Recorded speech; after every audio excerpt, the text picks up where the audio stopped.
大家好，我是微微庄主。那有朋友问说，庄主你一直都在讲黄金跟白银，为什么 A 股都很少讲了？那今天我们就聊一聊 A 股目前的风险跟机会在哪里。那其实呢，今天我想聊的话题的本质呢是 A 股的风格轮动周期，因为我们是周期派。好，那我们今天会说什么呢？ A 股的风格啊，2到3年一切换。那在一个方向如果已经跑赢整体市场2到3年的情况下，我们就一定要小心谨慎。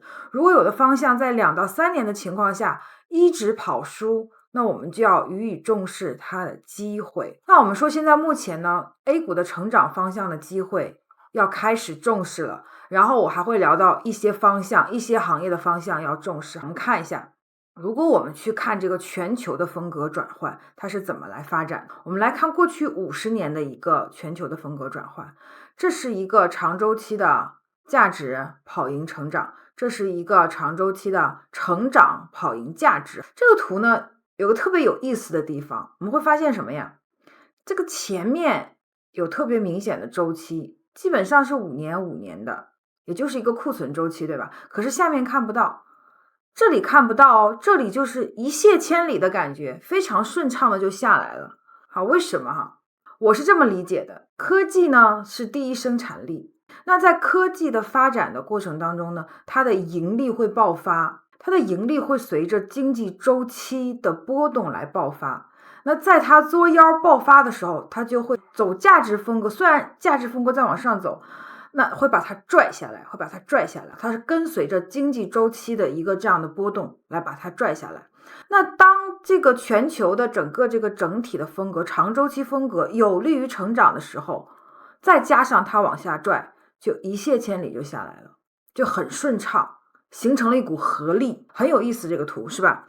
好，那么目前我们也看到了这个位置已经达到了一个极值，所以我认为呢，在未来的全球范围内全球跟 A 股呢还不太一样，现在目前这个全球范围内价值呢，也就是金融跟周期方向有可能会有一个这样的一个行情。那我们说这个是相对收益，不是绝对收益哦，就是说有可能这个价值会相对于成长跑得更好一些，在全球范围内。那我们看 A 股，我们先看这条线，我们先看什么呢？我们先看这个深色的线是价值，是 A 股的价值跟成长的套利 K 线。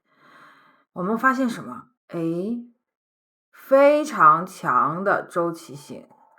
大家想不想知道这个是怎么回事我们来看一下，在我们讨论价值跟成长的时候呢，其实呢特别重要的一点就是说，我们一定要理解到底是什么是价值跟成长，它们之间是什么关系。首先呢，第一点就是价值跟成长不是对立的。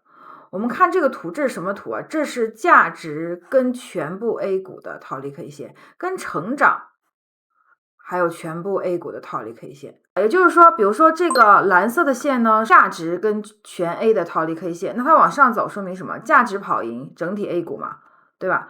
我们会发现，在这个位置的时候，成长也跑赢全体 A 股，对吗？它是同向的。然后在这个位置往后的时候才反向，才互为相补，才开始互补起来。从这儿往后才开始互补起来，从这儿往前是差不多的。为什么？因为有的时候有的股票它既是成长也是价值，它不是对立的。如果这两个指数有很多股票重合的话，那它的走势就会很像。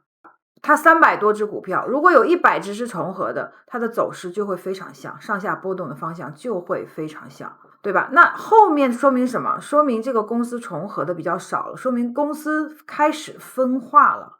一个公司它既可以是价值，同时它也可以是成长，它不是对立的，这是第一个要点。第二个要点是什么？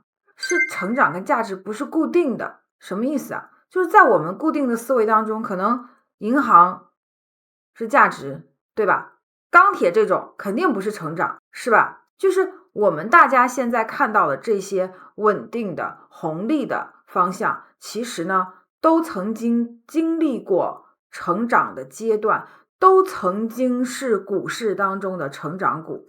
我们拿白酒来做一个例子，我们怎么来定义成长？就是净利润率往上走，就是你净利润率往上走的时候，你就是在成长。我们看以前呢，白酒的这个净利润率在蓝色的部分是成长，这里是成长，这里是成长。那红色的部分是什么？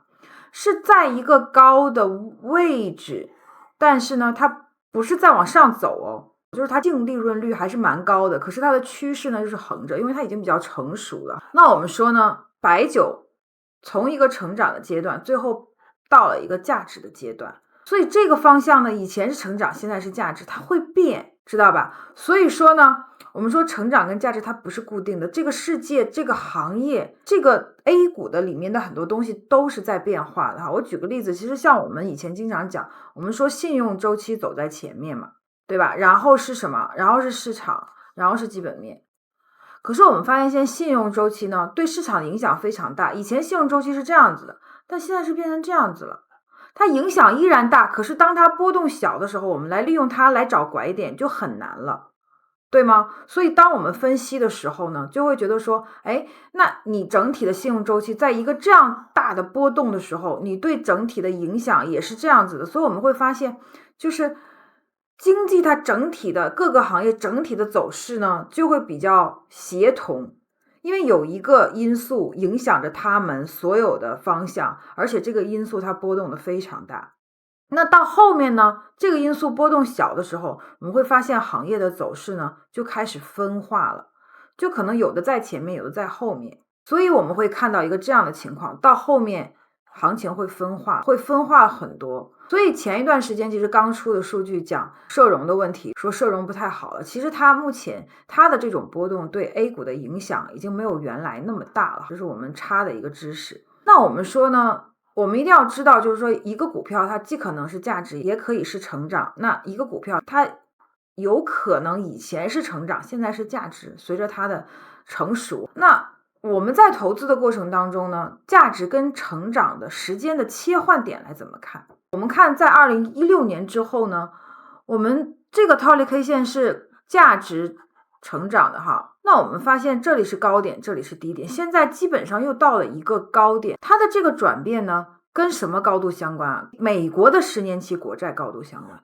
也就是跟全球的流动性相关。我们前面有很多视频讲美债哈，如果未来美债利率再横着走一段时间，开始往下走的话，有没有可能成长就开始跑赢了呢？因为它现在已经是个极值了，这个中摆已经又摆到了一个极值的位置。对于 A 股来说，那我们说对 A 股来说，我们现在要开始重视成长这个方向，而不是仅仅是原来的红利啊，原来的价值啊，已经跑赢了2年了，不止2年了哦，3年多了。3年多的时候，我们就要开始注意它的一个风险。当一个方向3年多它都跑输的时候，我们就要开始注意它的机会。我们说的不是今天，不是明天，不是下周，我们说是一个中长期的一个大概率的事情。好，那听到这里，如果大家觉得我的数据、我的讲解对你有帮助、有启发，请你随手帮我点一个心、点一个赞，告诉我的内容对你来说有用，同时也是对我的一个激励哈，一个鼓励。好，那我们说呢，就是说机会在哪里？这个呢，我把成长方向跟全部 A 股的套利 K 线放在这里。我们刚才这里这个套利 K 线不一样哦，是价值跟成长。我们现在把成长单拎出来跟全体 A 股来比，我们发现到了一个极值，顶部在这里。在2019年初，也就是成长股爆发前期，它的极值也就在这里。那现在比以前还要低的一个位置啊，所以我们一定要开始注意成长风格的一个方向，特别是在 A 股上。那有朋友讲了说，哎，那全球的价值可能都要跑赢，那 A 股会不会受影响呢？你们不要忘了哦，即使在跑赢的周期当中，它也有这样的一个波动哦。这个波动是5年一个周期，一个是2到3年一个方向，这是2到3年一个方向，这是2到3年，也就是说全球风格切换在这种位置是2到3年切换一次哦。也就是说，当你的成长到达一个极值的时候，它是有可能再来一轮2到3年的风格切换的，所以我们一定要注意成长的这个方向的一个机会，要开始关注它了。那我们说成长方向里面都有什么呢？我们把这个国政成长指数打开看一下，有电力设备、新能源方向的电子、医药生物、有色金属、食品饮料这些。我知道很多朋友呢，现在手里有很多医药生物。医药生物这个方向在过去的2年多的时间里都是一个跑输的状态。我知道很多朋友手里拿着它已经承受不住了，可是目前我们从各个方向上来看，这个方向一定还是要耐心继续的等待，包括这个电子、半导体跟新能源这些方向啊，我们都需要开始关注它的机会了，也就是这4个大方向。好，那我们说如何交易？如何交易呢？圈子的朋友呢，可以看我的数据哈，0到10还是老方法，我每天呢都会报这个数据。那你自己设一个你能够承担的一个成本，比如说3以下，你就每2周或者每1个月往里面入金。好，那今天的内容就到这里，大家如果有问题的话，可以给我留言。